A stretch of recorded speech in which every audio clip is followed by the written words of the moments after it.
بسم اللہ الرحمن الرحیم۔ السلام علیکم۔ آج جو کوسچن میں آپ کے ساتھ شیئر کر رہی ہوں وہ ہے خاندانی زندگی سے کیا مراد ہے، خاندانی زندگی کی اہمیت جو ہے وہ بیان کریں۔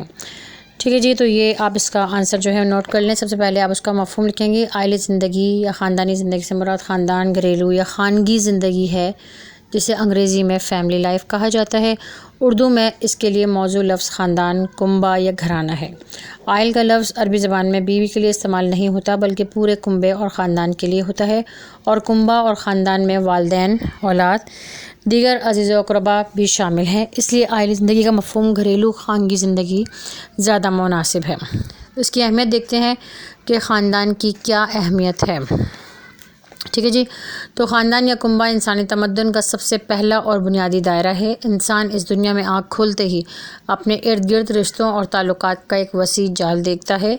وہ کوئی جنگل کا درخت نہیں ہے جو زمین سے غذا حاصل کر کے یا سورج کی کرنوں سے روشنی اور ہوا پانی کے بل پر زندہ رہ سکے، بلکہ زندگی میں اسے قدم قدم پر دوسروں کی ضرورت ہوتی ہے۔ سب سے پہلے پرورش کے لیے اسے ماں باپ کی ضرورت ہوتی ہے، پھر تعاون اور مل جل کر زندگی گزارنے کے لیے قدم قدم پر اسے دوسرے رشتہ داروں اور ہمدردی کی ضرورت بھی ہوتی ہے۔ تو خاندانی زندگی کا سب سے پہلا جو مقصد ہوتا ہے بقائے نسل انسانی۔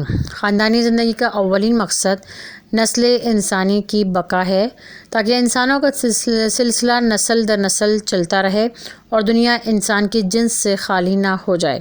ترجمہ ہے: اے نبی، ہم نے تم کو کوثر عطا فرمائی۔ اس آیت کی تفسیر میں علماء نے لکھا ہے کہ کوثر سے مراد امت کی کثرت بھی ہے، چنانچہ ارشاد نبوی ہے کہ قیامت کے روز میں اپنی امت کی کثرت کی وجہ سے دوسری امتوں پر فخر کروں گا۔ اصل خالق اللہ تعالیٰ ہے۔ والدین صرف اولاد کی پیدائش کا ظاہری سبب ہیں، لیکن چونکہ وہ اللہ کے لیے خاص مقصد یعنی بقائے نسل انسانی کا سبب بنتے ہیں، لہٰذا ان کا مقام بہت بلند ہے۔ حضور اکرم صلی اللہ علیہ وسلم نے فرمایا کہ میں اپنی امت کی کثرت کی وجہ سے دوسری امت پر فخر کروں گا، اس لیے والدین حضور صلی اللہ علیہ وسلم کے اس فخر کا باعث بنتے ہیں اور آپ صلی اللہ علیہ وآلہ وسلم کی محبت حاصل کرتے ہیں۔ ٹھیک ہے جی، نیکسٹ ہے اخلاق کی پاکیزگی۔ عائلی زندگی کا دوسرا مقصد انسانی اخلاق کی پاکیزگی و طہارت ہے۔ قرآن پاک نے اسی لیے نکاح کے لیے احسان کا لفظ بولا ہے، اور حسن کے معنی ہے قلعہ، احسان کا معنی ہے قلعہ بند ہونا، محفوظ ہو جانا۔ گویا جو شخص نکاح کے قلعے میں آ جاتا ہے وہ اپنے اخلاق کو بچا سکتا ہے اور خواہشات نفسانی کی راہ سے شیطان اس پر حملہ آور نہیں ہو سکتا۔ ارشاد نبوی صلی اللہ علیہ وسلم میں جس شخص نے نکاح کر لیا اس نے اپنا آدھا دین بچا لیا۔ توازن و اعتدال۔ اسلام نے عائلی زندگی یا خاندانی زندگی کی حد بندی میں توازن اور اعتدال کو پیش نظر رکھا ہے، اور میاں بیوی، اولاد اور والدین کے حقوق و فرائض کی منصفانہ، عادلانہ اور واضح تقسیم کر دی ہے، تاکہ ایک دوسرے پر ظلم و زیادتی نہ ہو اور باہمی تعلقات اور خوشگواری سے ایک صالحہ معاشرہ اور جاندار تمدن وجود میں آئے۔ عائلی زندگی کی حیثیت ایک اصلاح ساز کارخانے کی سی ہے جو تمدنی زندگی کے لیے قسم قسم کے مناسب موضوع اور مضبوط ہتھیار ڈھالنے کا کام سر انجام دیتا ہے۔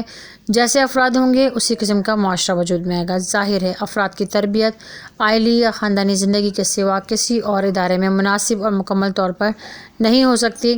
ہمدردی، اثار، خیر خواہی، تحمل کی اعلیٰ صفات پیدا کرنے کے لیے اس بنیادی ادارے کا وجود یعنی خاندان کا وجود لازم بلکہ ناگزیر ہے، ضروری ہے۔ محبت اور رحمت۔ ارشاد باری تعالیٰ ہے کہ ترجمہ: اور اس نے تمہارے درمیان محبت اور رحمت پیدا کر دی۔ تمدن کی بنیاد باہمی ہمدردی، شفقت اور رحمت کے لطیف جذبات پر ہے۔ خاندانی زندگی ان جذبات کو ابھارتی اور پرورش کرتی ہے۔ پہلے میاں بیوی کے درمیان جذبات پیدا ہوتے ہیں، پھر اولاد کی طرف منتقل ہو جاتے ہیں۔ قدرت ماں باپ کے دل میں اپنی اولاد کے لیے محبت اور رحمت کے جذبات پیدا کر دیتی ہے۔